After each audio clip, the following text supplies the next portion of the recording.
us are somehow connected in this amazing thing called the quest for freedom. The notion that it is true, we hold these truths to be self-evident, that all men, we say today, of course, all men, women, are created equal and endowed by their Creator with certain inalienable rights, life, liberty, the pursuit of happiness, and all the other rights that we get to enjoy because men and women believed in an idea.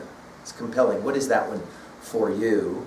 Of course, we cannot mention something like this without considering again the famous Martin Luther King Jr. I Have a Dream speech, which was given where? Right in front of the Lincoln Memorial. Why is Lincoln so important? Because we can't talk about the American idea without talking about our 16th president and the Emancipation Proclamation and the war that was fought so that all men and women could be understood as equal.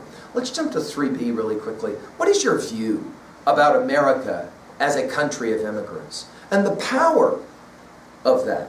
And the fact that at times in America, that has been the source of tremendous fear, prejudice, and hate, and in other times has been the source of our greatest growth and dynamism. What are your thoughts about that? Do you think we will ever come to a place in America where we no longer have prejudice, bias? And what specifically are you doing to help make sure that that happens? Well, White's essay is a challenging essay to us, and I hope that it was for you as well. Thank you.